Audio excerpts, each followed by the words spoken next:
Boa noite a todos, tudo bem? Mais uma vez aqui estamos unidos para o estudo, né? Nosso estudo do Evangelho. Vamos agora regularmente fazer o estudo da obra, né, o Evangelho segundo o Espiritismo, mas não como um Evangelho do lar. A gente tem o objetivo de estudá-lo em todas as suas partes para conhecer todos os meandros da terceira obra da codificação, para que a gente possa aproveitar dele ao máximo os ensinamentos que foram trazidos pelo Kardec. Então, inicialmente, pedimos a Deus que nos ampare, nos acolha, nos oriente nesse mais esse encontro, para que tenhamos a clareza mental, emocional, para compreender os ensinamentos. E que, como um grupo, estamos juntos nessa caminhada do aprendizado rumo ao mais alto. Que a luz do Cristo nos ilumine, agora e por todo sempre. Que assim seja. Vamos lá. Semana passada, então, no primeiro encontro, a gente falou sobre o prefácio, né, do Evangelho segundo o Espiritismo e tiramos os ensinamentos que a gente tinha dessa parte da obra.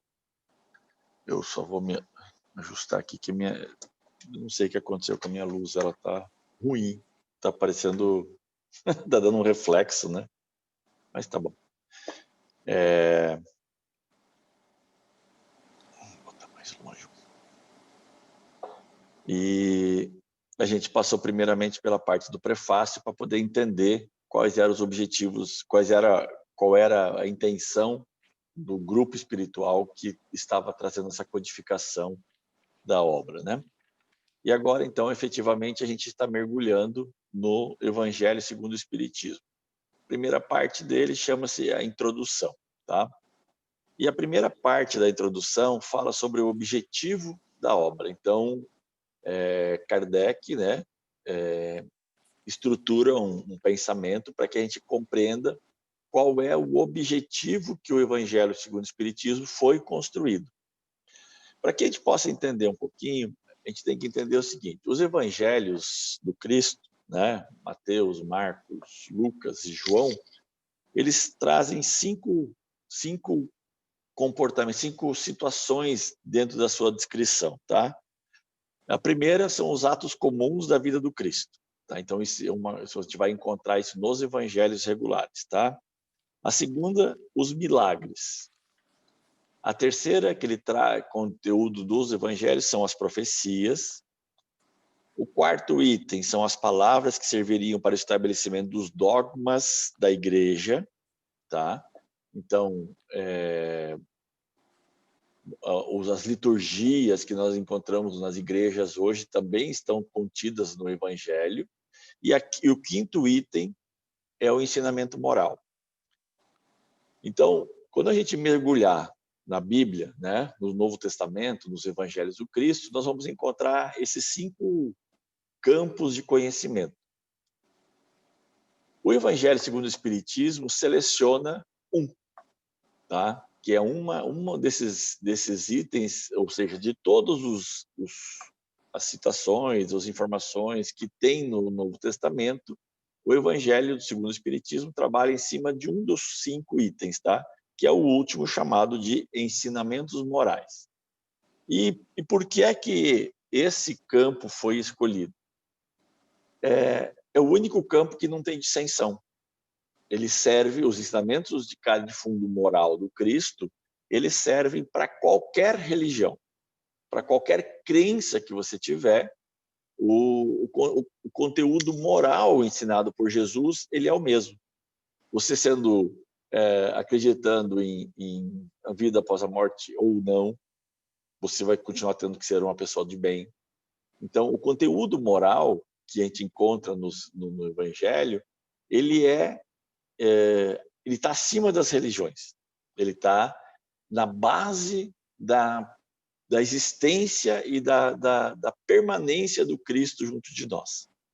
Então, a primeira coisa é isso. Então, o objetivo da obra, o objetivo exclusivo do Evangelho segundo o Espiritismo, é tratar das questões de fundo moral, ok?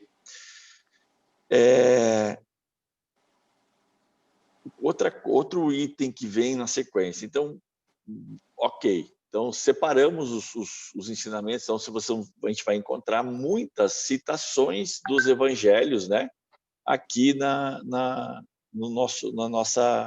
no Evangelho segundo o Espiritismo, vamos encontrar muitas citações do próprio Evangelho. O que isso significa?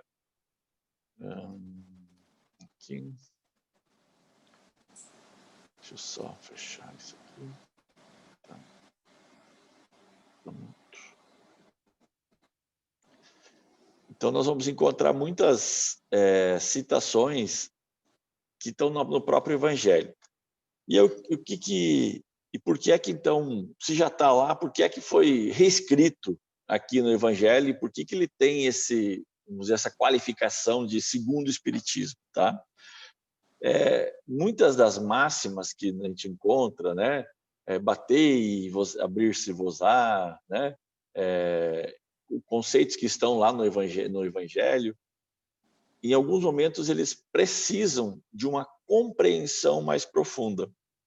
Os conceitos de ordem moral que nós trazemos do Evangelho, eles não estão explícitos como um todo. Então, todos eles carecem de um processo de aprofundamento, de estudo, de conhecimento, de aceitação, de compreensão dos contextos, né? Então, como existe muitas pessoas, é regular você ouvir isso, as pessoas falam, eu leio a Bíblia e não entendo nada, ela não é inteligível para mim, eu não compreendo o que a Bíblia quer me ensinar, né? Então, eles traduzem linguagens figuradas, conteúdos que faziam muito sentido à época do Cristo para um estágio mais moderno, mais atualizado com relação à nossa própria compreensão, né? Outra questão extremamente importante, né? Ele fala assim, que nesses tratados do Cristo, né, a adaptação que foi feita ao estilo literário moderno, e muitas pessoas às vezes passaram a escrever, a discorrer literatura sobre as parábolas, por exemplo, né? E em muitos momentos se diz que o Evangelho do Cristo ele tem uma ingenuidade primitiva, tá? Fala assim, puxa, mas não tem nada de ingênuo, é muito profundo, é grande. Mas ele fala assim, é a autenticidade. A ingenuidade primitiva é porque ele traz os conceitos na sua forma mais rasa, mais simples para a compreensão da humanidade. O Cristo poderia, com certeza, rebuscar muito mais os ensinamentos, as parábolas, os conteúdos de ordem moral que nós encontramos no Evangelho. Mas ele não faz isso. Ele coloca em uma condição de que todos os cidadãos, todas as pessoas, todos os seres humanos que trafegam por esse planeta, que se interessarem em deitar o seu olhar sobre o Evangelho, eles encontrarão o primitivismo cristão. A matriz do ensinamento do Cristo vai estar disponível para todo mundo. E ele traz com uma autenticidade. E a partir disso é que os espíritos começam a produzir conteúdo, ou seja, essa pleiade do Espírito da Verdade começa a se dedicar, então, a ampliar a capacidade de compreensão e de utilização desses conceitos de ordem moral. Por quê? Porque eles falam que trata-se de um código de moral universal, né? Lembra que a gente já tinha falado um pouquinho que não, independente da religião, os conceitos morais trazidos pelo Cristo, eles servem para qualquer pessoa, né? Então, eles não são conceitos de proselitismo religioso. Eles não fazem captação, eles não são separatistas, não. Se você tem que ser dessa designação para poder compreender os conceitos de ordem moral. Nada. Em todos os conceitos, todos os ensinamentos do Cristo, eles não têm esse processo de proselitismo religioso, e sim eles têm um conteúdo espiritual, de processo evolutivo, de caminhos em direção a Deus. E aí, qualquer pessoa que aplicar o bem sobre si, sob a ótica, sob a denominação religiosa que ela carrega, ainda assim ela estará no caminho de Deus. Então, o que mais a gente vai dentro do objetivo da obra? Foram feitos, foi desconsiderado aqui a ordem cronológica. Então, você não vai encontrar, tipo, no capítulo 1 do Evangelho segundo o Espiritismo, as primeiras partes do Evangelho de Mateus. E aí, sequencialmente, cronologicamente, né, os evangelhos. Não. Isso não foi considerado importante a ordem com que os conteúdos morais foram apresentados pelo Cristo. Então, eles foram agrupados por tema.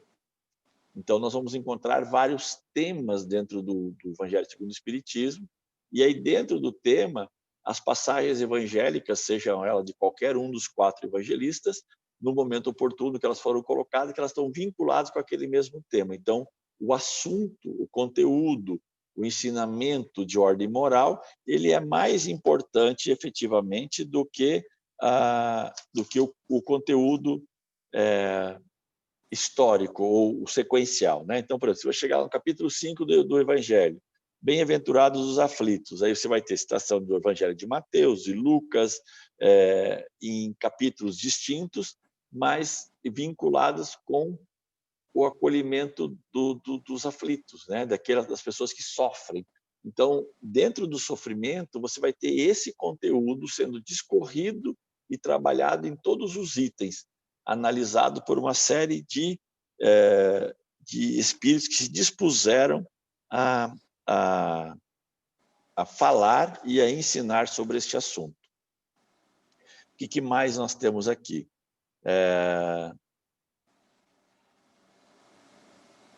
Esse conteúdo moral, de moral cristã, que a gente acredita, inclusive, sobre a ótica do Espiritismo, ele não é exclusivo do Espiritismo. A forma de interação do mundo espiritual com a humanidade para trazer conteúdo de ordem moral, ele procede desde as épocas mais remotas da humanidade. Então, nós vamos encontrar lá, tipo, no zoroastrismo, né, no taoísmo, que são religiões super antigas, nós vamos encontrar um líder religioso, um espírito que esteja na frente daquela denominação religiosa, em conexão com os seus mestres, o universo, ou com o seu Deus, e recebe dele um conteúdo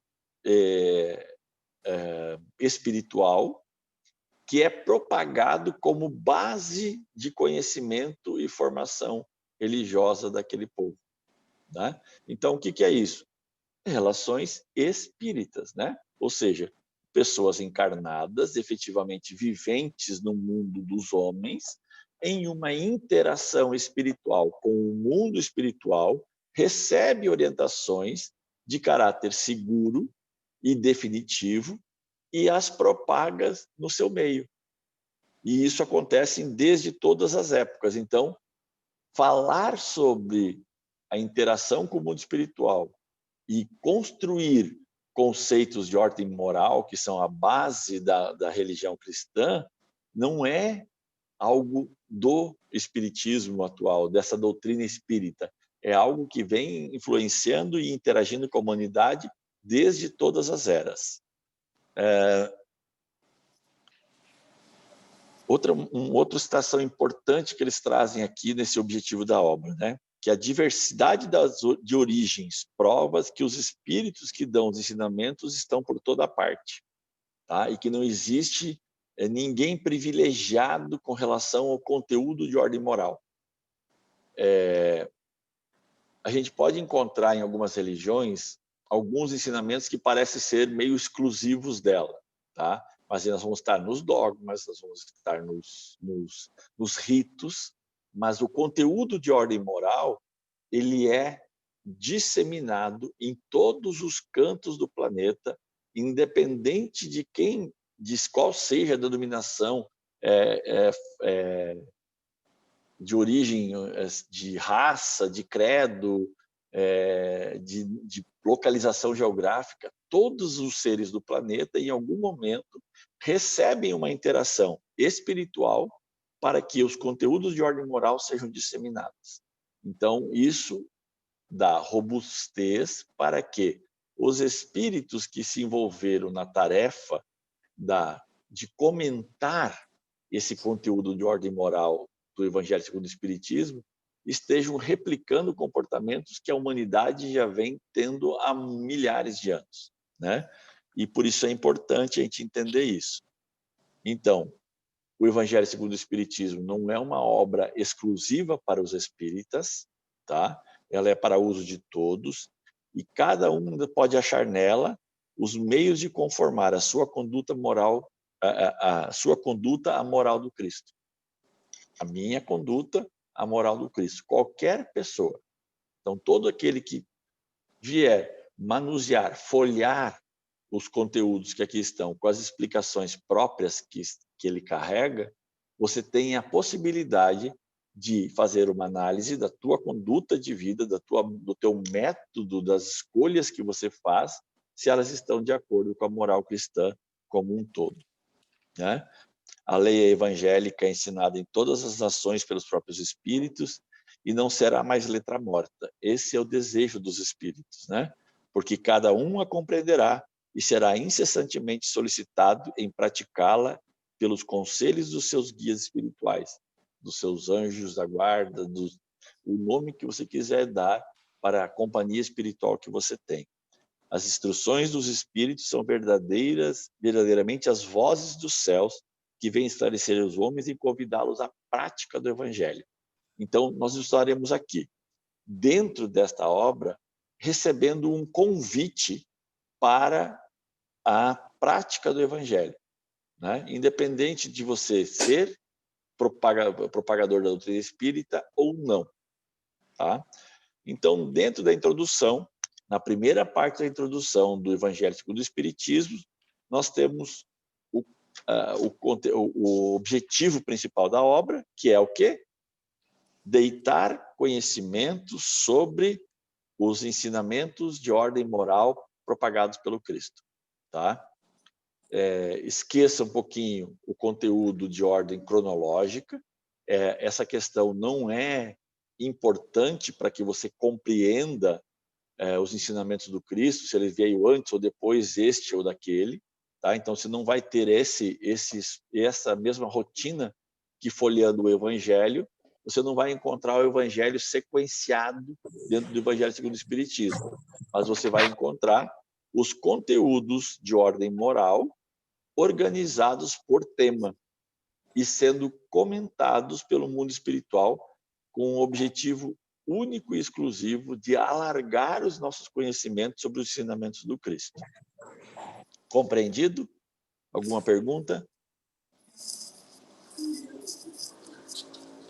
Por que será Beleza. que ele vai falar aqui? Será? Eu não me lembro da introdução. Por que ele não foi feito pergunta e resposta?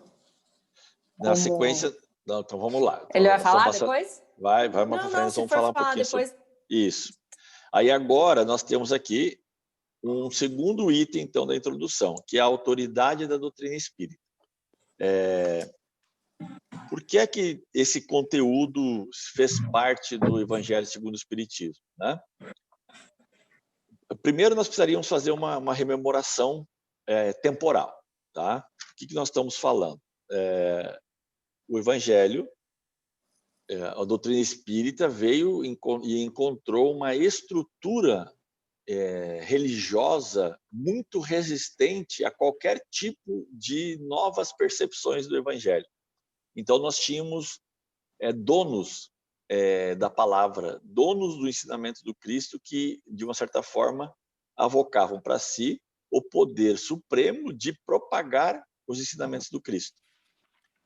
E todos e qualquer interpretações que não eram feitas diretamente por uma autoridade eclesiástica, alguém que detinha o poder de falar dos ensinamentos do Cristo, eram consideradas atitudes não cristãs. Então, o Kardec ele deixa muito claro, então, aqui dentro da introdução ainda, por que é que deve-se aceitar os ensinamentos, os comentários dos espíritos sobre a parte da moral cristã que tem no Evangelho segundo o Espiritismo. A primeira das coisas que ele fala assim, que se a doutrina espírita fosse uma concepção puramente humana, ela não teria por garantia senão as luzes daquele que a tivesse concebido, tá? Então ele tá dizendo assim, eu não sou a doutrina espírita. Eu, né, Allan Kardec, o professor Hippolyte Léon Rivail, né, ele não é a doutrina espírita. A doutrina espírita não é de concepção humana. Ele é um conteúdo de concepção espiritual, que está além da capacidade de um só homem suportá-la. E ele é veemente nessa posição, porque ele fala que ninguém poderia ter a pretensão de possuir para si só a verdade absoluta. O que é importante, talvez, a gente perceber nesse comportamento do codificador? Ele fala, é uma forma de dizer o seguinte, a doutrina é dos seguidores. A doutrina espírita, até hoje e para sempre, ela não será de uma pessoa. Ela não terá um feudo, ela não terá controle sobre os seus ensinamentos por qualquer ser humano que aqui esteja encarnado, porque ela não pertence ao mundo dos encarnados, ela provém do mundo espiritual. Então, toda vez que nós tivermos essa percepção, e nós vamos encontrar uma liberdade ou uma grandiosidade ou uma forma livre de escrever, porque aqueles que comentam, eles não estão sujeitos a nenhum dos poderes temporais. Isso talvez seja muito importante a gente entender, porque toda vez que nós aqui, eu, vocês, qualquer um de nós que está aqui venha participar desse estudo em algum momento, quando você vai escrever algo sobre qualquer coisa, você tem sempre uma limitação, você tem crenças, você tem restrições, você está incluso em um meio social onde às vezes você se controla ou retém uma forma de falar, muda uma expressão para não agredir o meio onde você está. E aqui, nenhum dos espíritos que estão vinculados com o processo de consolidação da doutrina espírita está sujeito a qualquer poder temporal. Então, eles trazem para si uma liberdade plena de comentar e de emitir ensinamentos e compreensões sobre o Evangelho do Cristo. Outro item extremamente importante e que daí é reforçado assim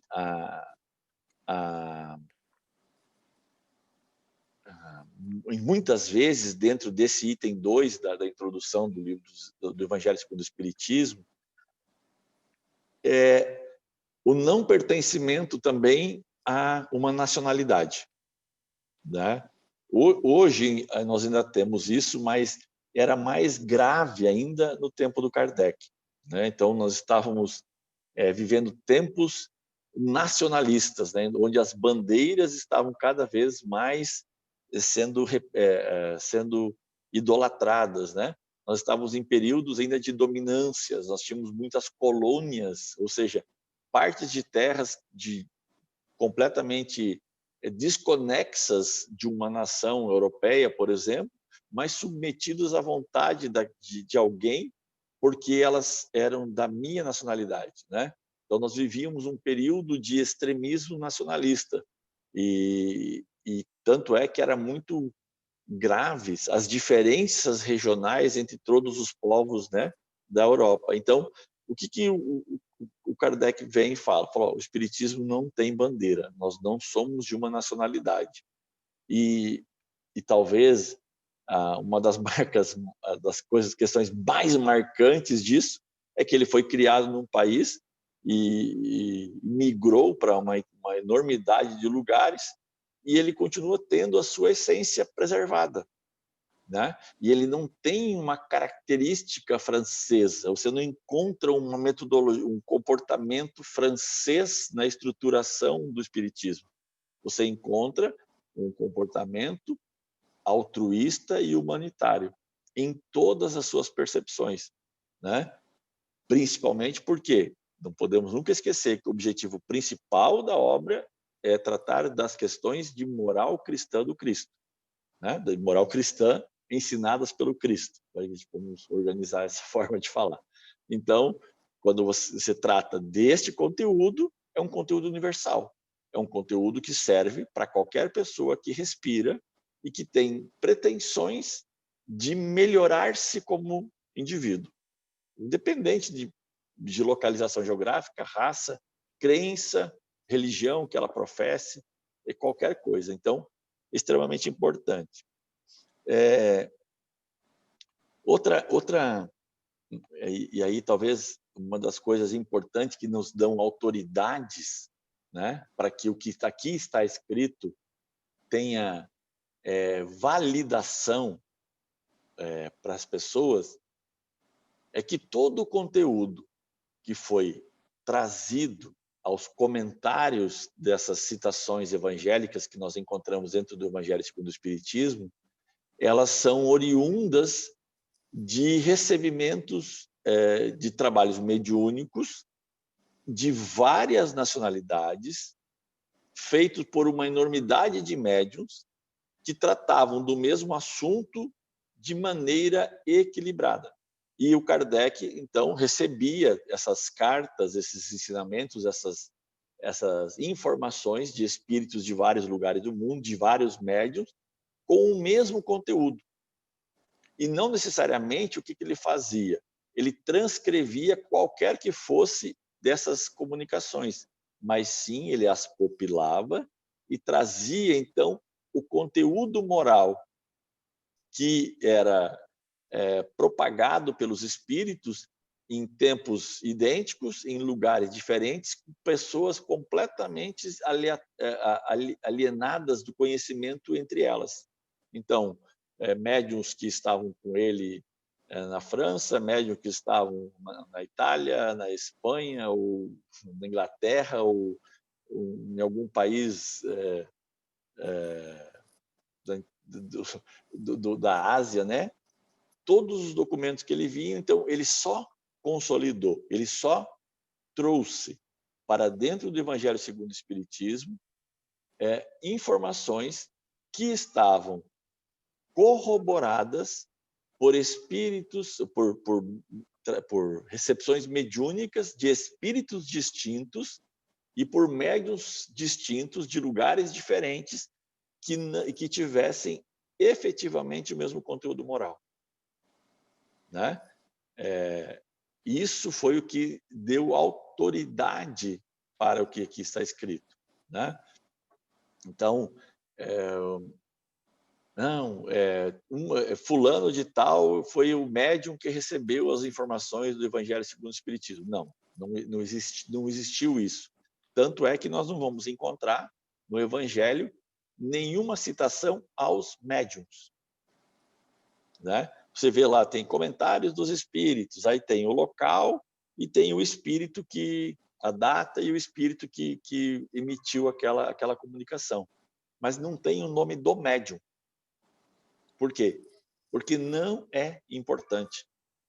Era só necessário que ela houvesse esse processo de propagação e de desenvolvimento e compreensão de várias localidades, para que ele pudesse, na sua organização literária, comprovar a existência daquele ensinamento, a legitimidade daquele ensinamento e a consolidação moral efetiva ali envolvida. Então, era mais um zelo acima da média do próprio codificador, para que nada das suas consolidações que aqui estavam pudessem ser questionadas do que efetivamente fosse necessário. Mas foi um cuidado que foi emitido por quem? Pela equipe do Espírito de Verdade, né? Então, esse comportamento está explícito em todas as suas estruturações.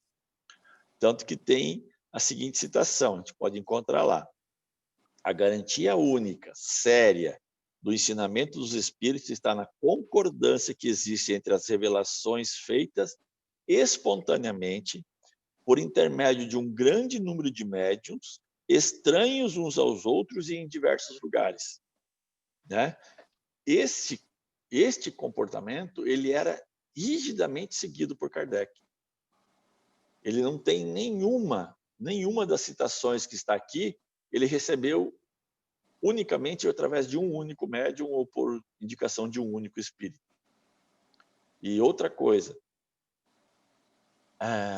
não necessariamente a identificação do espírito era necessária, né? Mas sim o conteúdo moral dos seus ensinamentos. Tanto que nós nos reportamos, inclusive, ao próprio Evangelho de João, onde diz, né?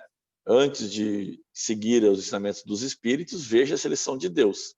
Então, mais importante do que o Espírito X, Y ou Z estarem comunicando, era o conteúdo moral, o conteúdo de ensinamento que constava da sua mensagem. E esse conteúdo deveria obrigatoriamente ser corroborado por uma outra série de ensinamentos e de lições ou de comunicações que eram recebidos por médiuns diferentes de outros lugares. Mas, uma ressalva, não necessariamente todos os comentários de todos os médiuns sobre o assunto foram trazidos para o Evangelho. Então, em algumas condições, ele pegava 10, 12 mensagens psicografadas sobre aquele conteúdo, não usava literalmente nenhuma delas e as condensava em um texto que está redigido aqui no Evangelho segundo o Espiritismo. Em alguns casos, ele escolhia uma, mas não é que não existiam outros médios que haviam corroborado o mesmo assunto. Então, nós vamos ter muitas do conteúdo do próprio Evangelho segundo o Espiritismo, uma condensação de ensinamentos de mesma ordem e mesmo comportamento, recebidos por médiuns aleatórios de vários lugares, para que a validação, para que houvesse garantia da validade daquele ensinamento. Então, isso é extremamente importante e era uma das preocupações, talvez, das mais graves que o Kardec tinha durante toda a sua jornada. E aí ele fala assim: na nossa posição, recebendo as comunicações de perto de 1000 centros espíritas sérios. Você imagina o trabalho desse homem. Se cada item que ele programava, porque na ordenação da obra literária, ele recebia comunicações de mais de 1000 centros espíritas sérios. Você imagina que ele não recebia mais de outros 1000 ou 2000 centros espíritas que ele não considerava sério? Você acha É que legal, não teve mais... a gente lembra, até no filme, né? A gente lembra um retrato romantizado, né? Do efeito, mas a esposa dele auxiliando, né? Constantemente na Sim. leitura, na organização, nos assuntos, na catalogação de tudo, assim como foi na primeira obra, né? Então, você imagina quanto conteúdo que não era honesto, que nós vemos no livro uma batalha espiritual sendo travada na época da codificação. Então, você não imagina quantos médiuns não muito dignos se dispuseram a ser usados por espíritos não muito dignos que tentaram incutir dentro desse conteúdo material que não era adequado. Então, se ele usou de 1000, ele deveria receber de 4, 5 mil centros, às vezes, comentários sobre o mesmo conteúdo, e ele precisava fazer a seleção do que era digno, o que era se aquela mensagem era dos Espíritos de Deus. Então, neste momento é hora de a gente aí a grandiosidade do codificador se estabelece, né? O aporte espiritual que ele deveria receber era algo fora do comum, mas dentro deste sentido de o quê? De trazer autoridade moral para tudo que estava sendo escrito, né? E esse controle universal que ele fala, que ele disse tudo, era a garantia para a unidade futura do espiritismo. Vocês já perceberam que o espiritismo, né, a doutrina espírita, ela não tem diversificações? Ou você segue a doutrina espírita ou você tem outras metodologias, mas quem se baseia no Pentateuco, quem se baseia nas obras básicas da codificação da doutrina, você pode até ter metodologias diversas de aplicação, de uso das atividades da tua casa espírita, mas que não são aquelas que estão efetivamente descritas dentro do Evangelho segundo o Espiritismo, né? São aquelas que não são objeto da importância, que são as liturgias, as metodologias. Aqui você tem que fazer uma prece, aqui não tem que fazer prece, lá faz 2 preces, aqui faz 3 preces,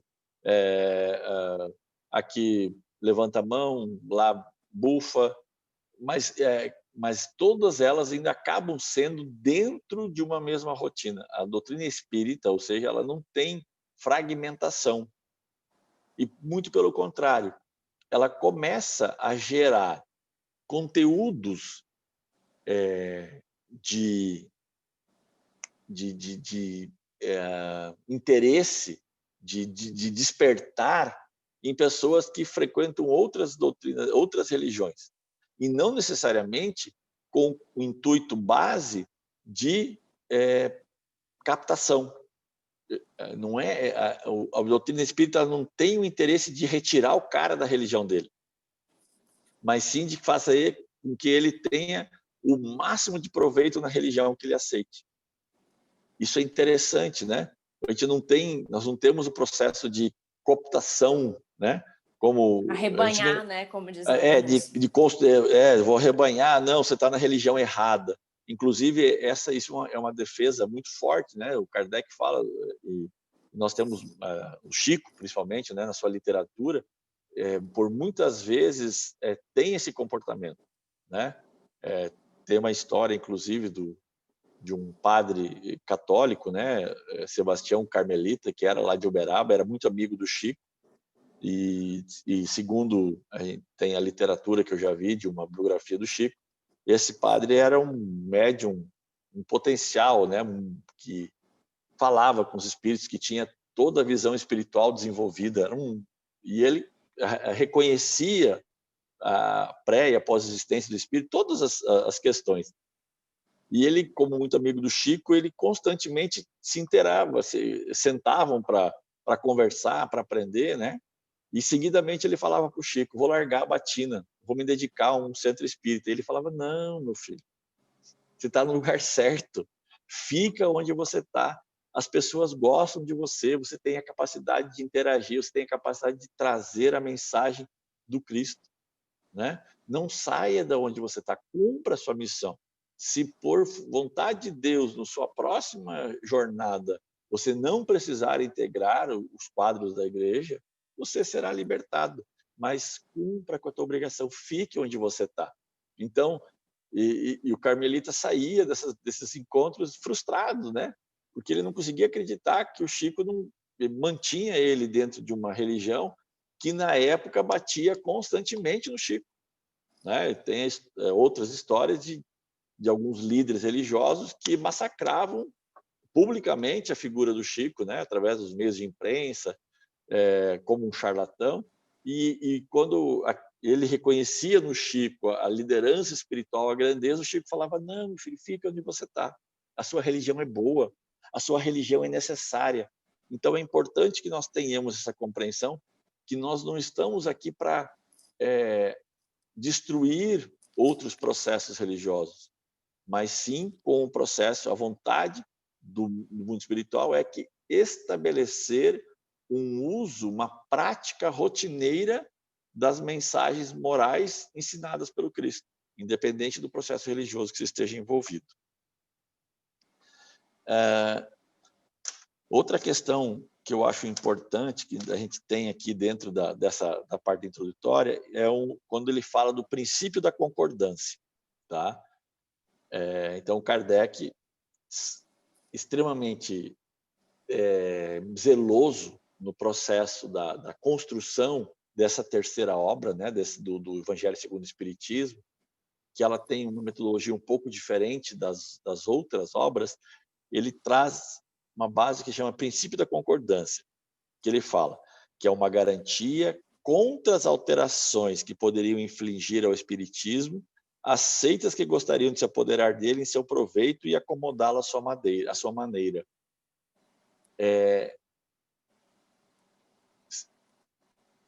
A estrutura dos princípios da doutrina espírita, os princípios que foram apresentados e a forma como ela é estruturada, não dá para pegar um pedaço. Você não pode pegar meio espiritismo e aproveitar essa metade e dizer que a outra metade não serve. Esse princípio da concordância é o seguinte: eles estão entrelaçados. Os princípios básicos da doutrina espírita estão entrelaçados tão fortemente entre si de que eles não podem ser fragmentados, né? E nós vamos ver isso, inclusive, um pouquinho mais à frente, ainda na introdução, quando nós entrarmos no processo do conhecimento sobre os ensinamentos de Sócrates e Platão, que já traziam esses comportamentos na sua matriz, já antes, inclusive, da vinda do Cristo para junto de nós.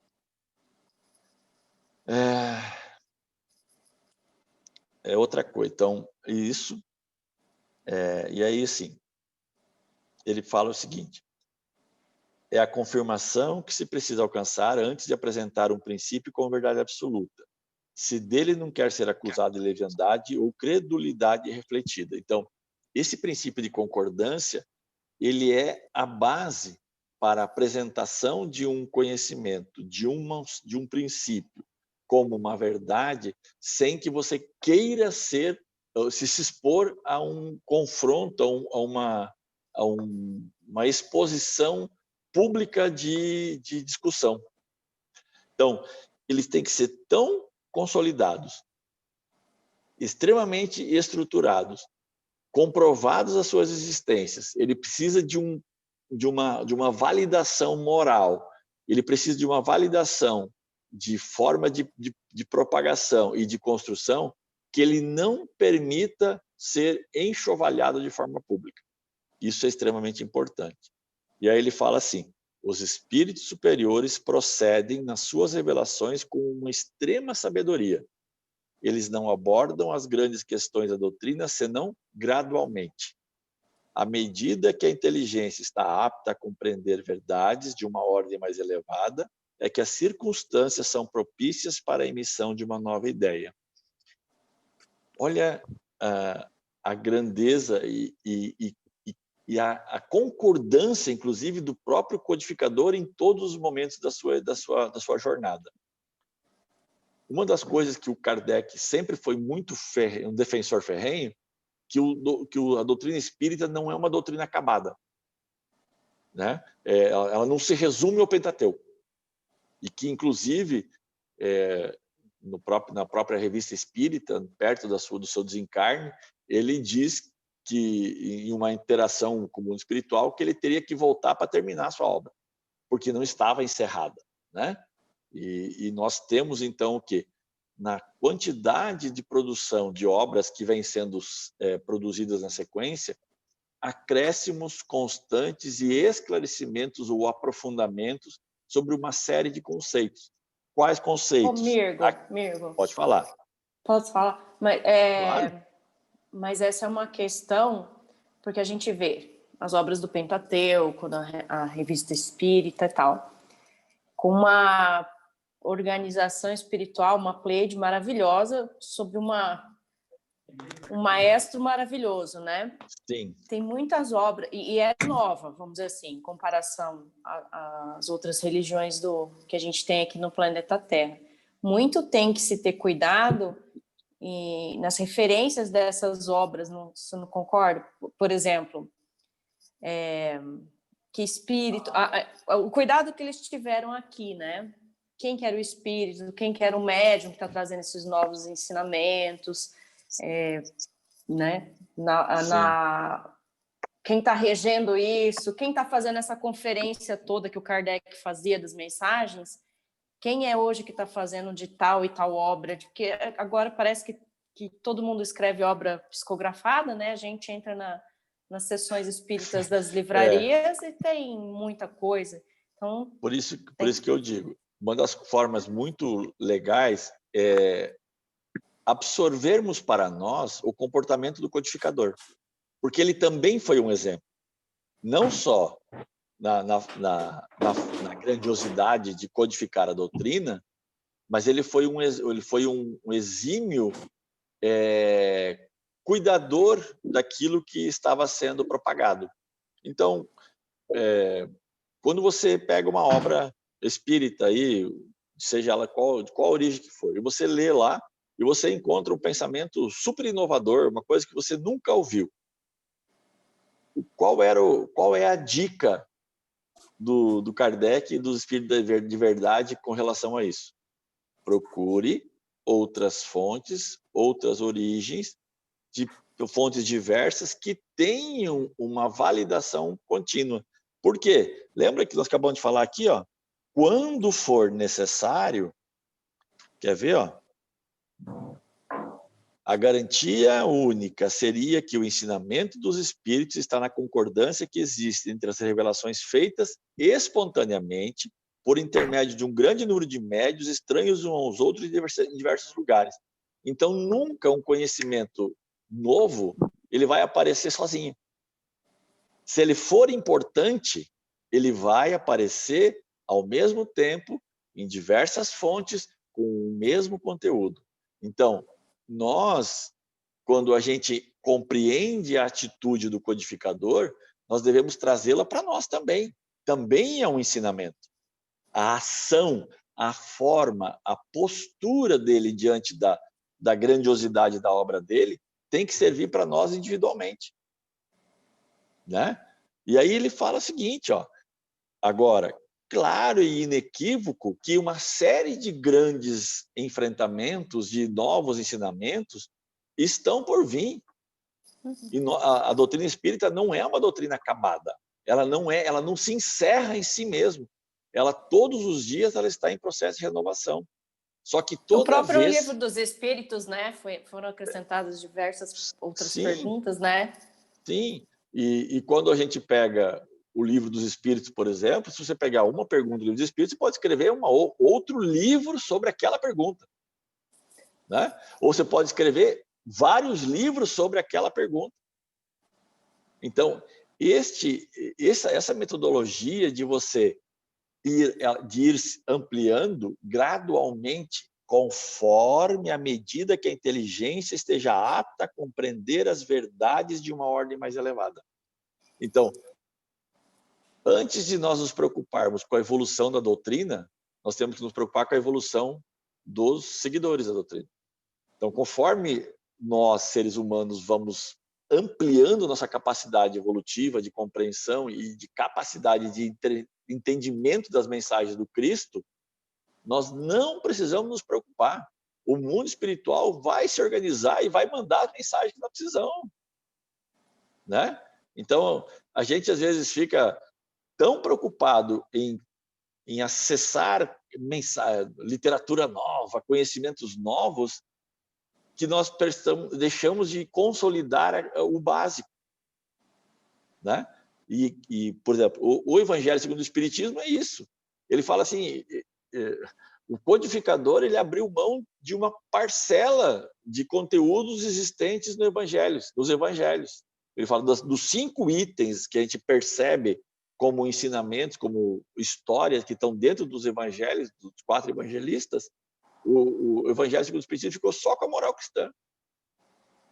Ele abriu mão dos outros itens. Por quê? Porque talvez não era só enfrentamento. Já viu aquela discussão que você fica, hora, eu acho que todo mundo, quem tem colega de trabalho, às vezes você vai naquela discussão que você fica com a hora falando do negócio, termina a reunião, não aconteceu nada, aquelas discussões inúteis. Por quê? Porque aquele grupo não estava pronto para dar um passo à frente. Porque se tivesse, ia surgir a ideia. Aí é uma questão pessoal, tá? Pode ser que isso não se, inclusive, não se consolide em outra literatura, mas eu digo assim, se a mesma regra que vale, por exemplo, para a humanidade, ou seja, quando a humanidade estiver pronta para um novo ensinamento, o mundo espiritual vai trazer um ensinamento, no seu ambiente doméstico, quando a tua família estiver preparada para uma nova realidade, vai surgir, o mundo espiritual vai introduzir de uma forma ou outra. No teu ambiente de trabalho, quando alguma coisa nova estiver pronta para ser produzida, vai surgir. Quando a gente lembra lá da introdução lá do Livro dos Espíritos, nós somos muito mais acessados pelo mundo espiritual do que nós imaginamos que nós sejamos, de maneira involuntária, né? A maneira voluntária ela é estudada, ela é programada, mas de maneira involuntária nós somos quase dirigidos pelo mundo espiritual, até pela nossa pouca experiência espiritual, né? Pela nossa pouca evolução, digamos assim, nós precisamos de alguém que nos pegue pela mão. Ainda somos crianças espirituais diante dos ensinamentos do Cristo, né? Tanto que para nós, às vezes, quando as coisas que o Cristo fala para a gente soam quase como uma afronta, né? Levante a mão que está pronto para dizer assim, se eu tomar um tapa na cara aqui, eu vou virar o outro lado. Oi? Não, eu sou gente boa, mas não piso no meu calo. Não tem nada a ver com o ensinamento do Cristo, mas a gente repete. Então, esses conteúdos morais, eles vão sendo ampliados e amplificados diante da nossa existência, conforme nós somos aptos e prontos para recebê-los, né? Então, o que é importante? É a gente tirar essas informações do macro, desse grande pensador, desse grande espírito, né, que era o Kardec, para a nossa vida pessoal. Então, quando você entra numa livraria, 1.000, 2.000, 5.000 títulos de literatura espírita, pegue o que você quiser, leia o que você quiser. Agora, se aquilo que você leu é só aquele cara que fala, é só ele que vê diferente, atenção, pode ser que ele não esteja de acordo com o que está ensinado.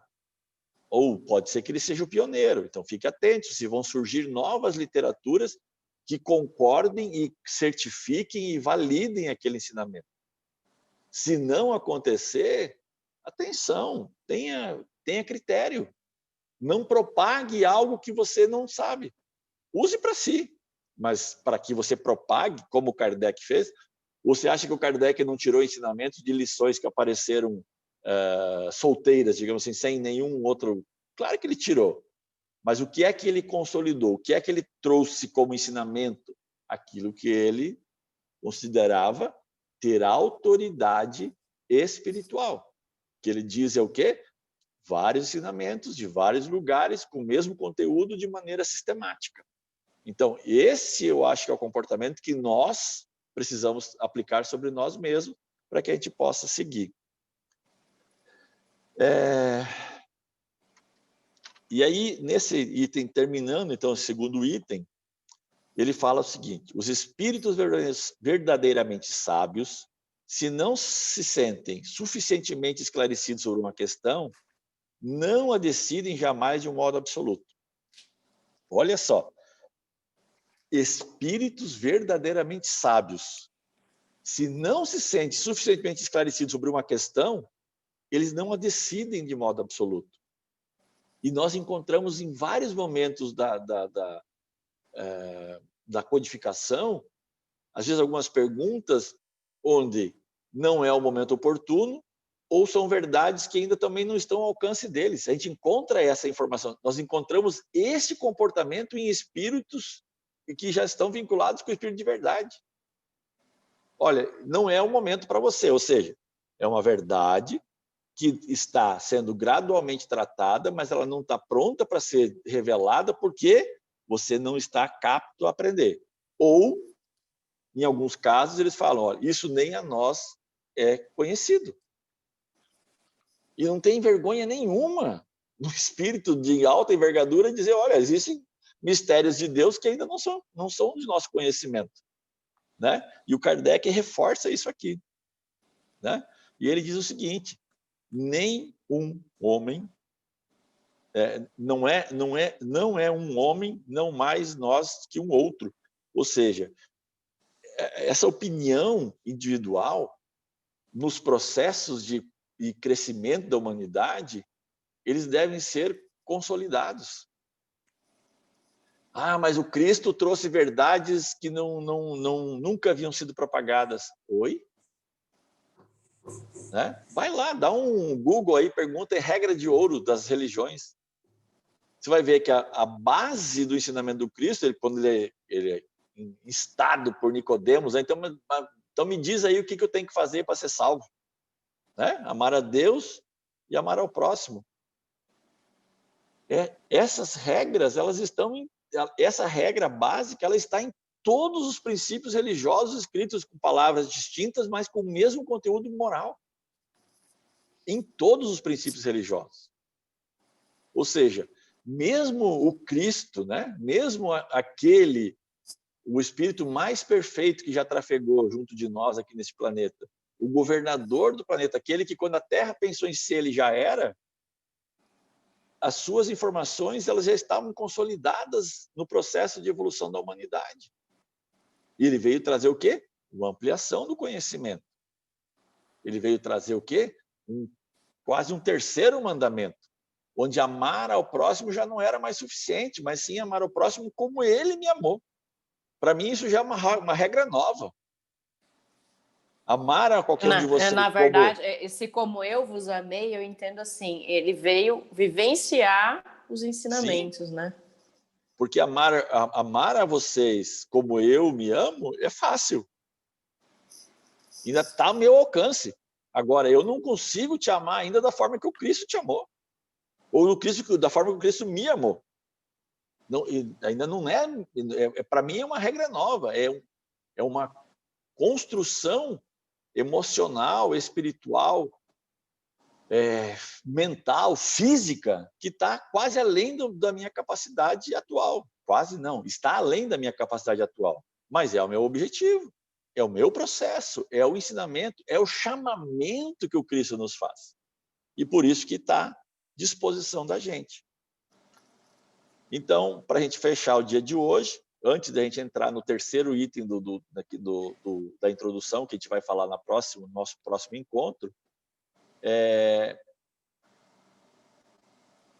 ele fala assim, sobre essa questão da autoridade, da autoridade da doutrina espírita, ou seja, da consolidação desse ensinamento baseado em métodos próprios. Né?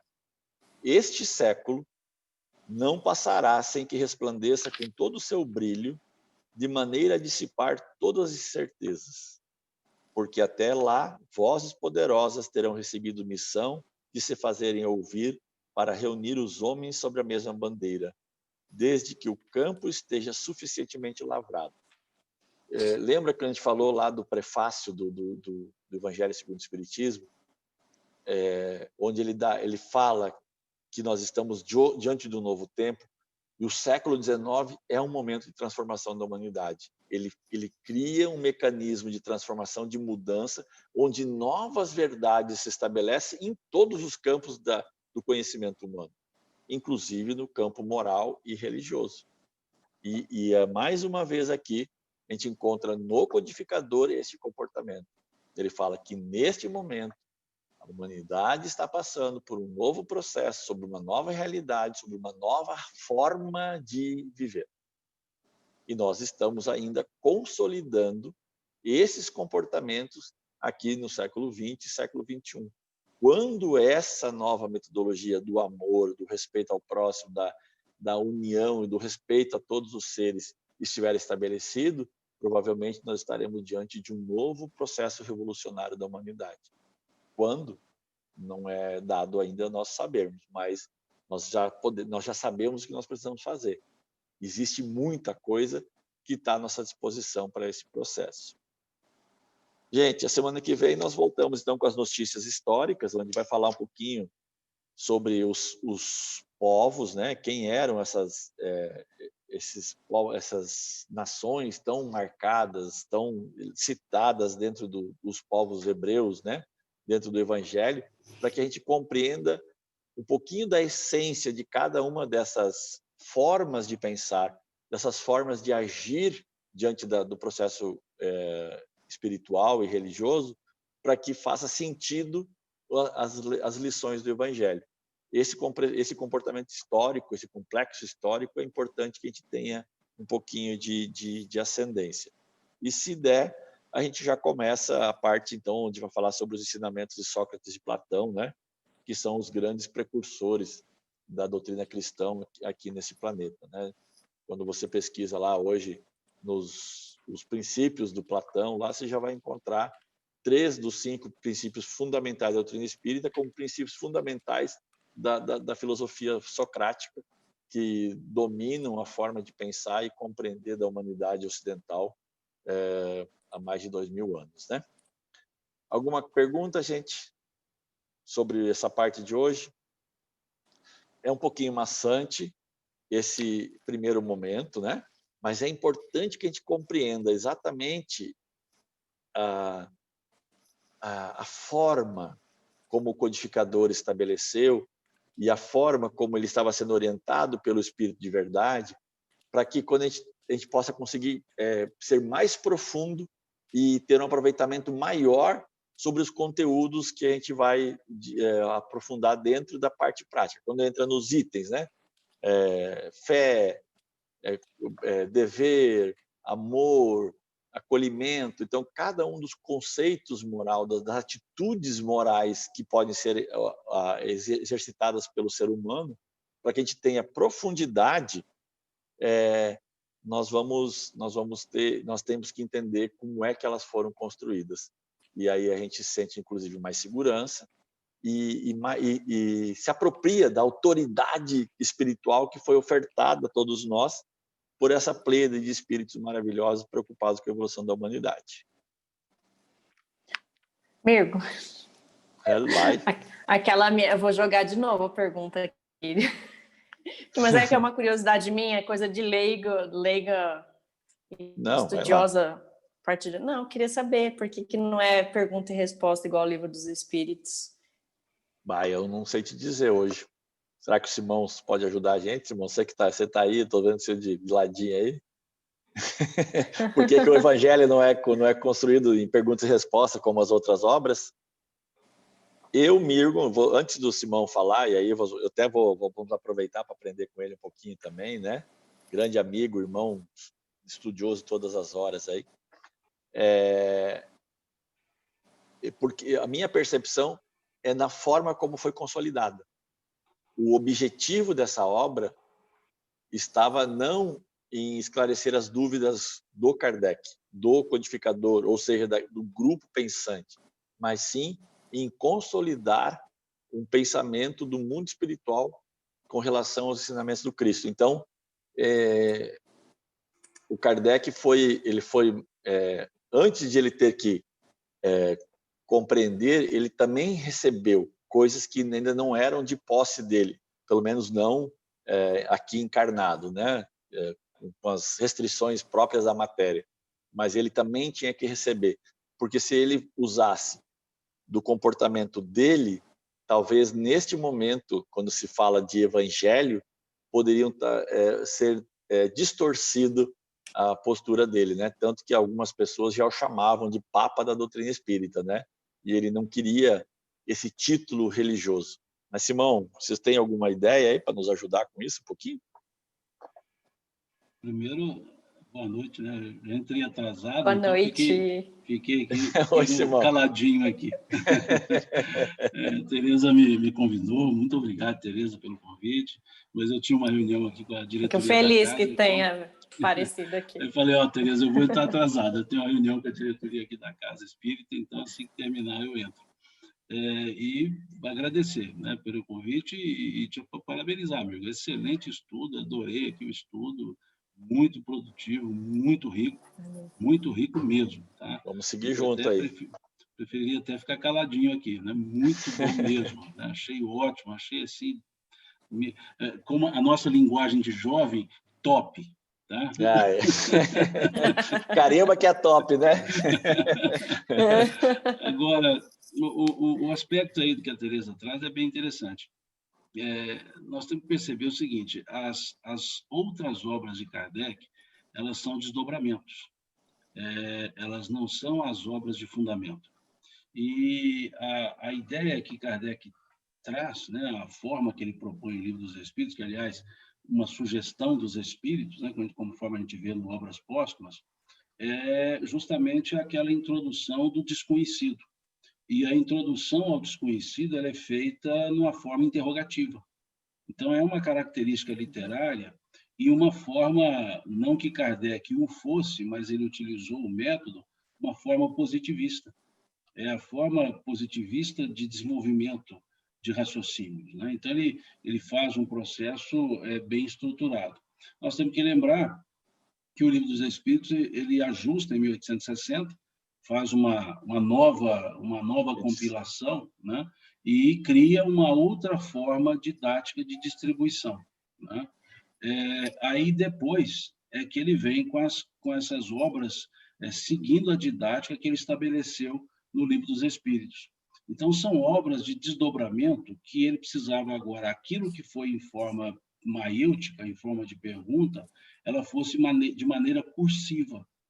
E aí, então, é que todas as obras, nenhuma outra seguiu a lógica, salvo uma obra ficcional, né, ficcional no sentido não de real, que é o evangelho, que é o espiritismo, que ele faz uma forma ficcional de diálogos, né? Ele cria uma forma de diálogo sem eles existirem, né? Porque tanto os três com os quais ele dialoga, né, são figuras que Kardec criou para desenvolver o raciocínio, né?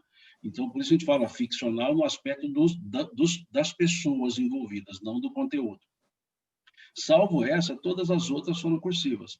E, vez outra, ele coloca, né, alguma pergunta. O próprio Evangelho segundo o Espiritismo, se a gente olhar o capítulo 10, ele tem uma sequência de perguntas, né? Ele desenvolve o raciocínio, depois ele apresenta perguntas. E como ele faz no Livro dos Médiuns, ele desenvolve um raciocínio cursivo e traz algumas perguntas, né? Então, é a forma de desdobramento dos assuntos, né? Já que havia a obra sido estabelecida no segundo tempo, em 4 dinâmicas que ele precisava desenvolver. Então, é a forma cursiva, que já não é mais interrogativa, é a forma explicativa, né? Então, por isso é que a gente vê uma mudança no estilo literário, né? Não no conteúdo. E ele não deixa, quando o assunto demanda, ele traz perguntas. Mas no caso aqui do Evangelho, ele não nomina o respondente, né? No caso do Livro dos Médiuns, ele nomina o respondente, né? Que também são poucos capítulos que ele distribui em perguntas. E a gente vê depois nas outras obras, né? Ele traz um caráter de apresentação, de raciocínio, né? Então, dispensa a ideia, embora a gente fale obra introdutória, não é que o Livro dos Espíritos seja introdutório em termos de conhecimento, introdutório no aspecto do início do conhecimento, do despertar para a realidade, né? E ele faz, se a gente olhar o Livro dos Espíritos, das 501 perguntas, ele tem uma estrutura didática totalmente diferente, não há essa separação bem ajustada, né? Ele não tem a preocupação de aglutinar perguntas, né? Depois é que ele faz isso percebendo. Então, é uma estrutura normal. E ele já havia escrito a Revista Espírita, ele inclusive explica que os questionamentos ele deixaria para a Revista Espírita, né? Ele não trabalharia em nenhuma obra e ele deixaria para fazer sequências de perguntas. E se olhar a Revista Espírita, você verá que em todas elas tem uma sequência de perguntas aos espíritos, né? Como que dando sequência àquela lógica do Livro dos Espíritos. Mas aqui era uma forma cursiva para desenvolver o raciocínio que já foi introduzido, né, no Livro dos Espíritos. E isso foi muito proveitoso, por sinal, né? Aí, É. legal, tá vendo, Tereza? Gente, então, nosso... Mas é que nunca me veio essa pergunta. Tá bom. Gente, então, o nosso horário hoje está findado, né? Nós nos encontraremos de novo, né, na segunda-feira que vem, nesse mesmo horário. Na sequência, então, para a gente continuar essa parte da introdução do Evangelho segundo o Espiritismo e estudaremos ele sequencialmente até de capa a capa, tá? Não com o objetivo de fazer tipo um evangelho, mas sim de compreender o conteúdo do Evangelho segundo o Espiritismo, para que a gente possa fazer os nossos próprios evangelhos com mais precisão, com mais grandeza, com mais percepção do todo, né? Como o Kardec mesmo e a Pleiade de espíritos aqui nos desejam de nós. Obrigado a todos que estiveram aqui ao vivo hoje e desejo que todos aqueles que futuramente ainda venham ter acesso às gravações e venham assistindo, continuem seguindo a gente aqui nas segundas-feiras à noite. Aceitamos todo mundo ao vivo, vamos fazer perguntas, vamos compartilhar o conhecimento, porque quanto mais a gente puder compartilhar aquilo que a gente sabe, é a melhor forma de aprender. Agradeço a cada um de vocês e desejo a todos uma noite de muita luz, de muita paz. Agradecemos a Deus por nos amparar e nos orientar nas palavras, nos pensamentos, porque nós estamos todos aqui com uma única intenção: nos tornarmos seres humanos melhores todos os dias. Boa noite a todos. Boa noite. Obrigada, boa noite. Obrigadão. Tchau. Tchau, tchau. Tchau, tchau.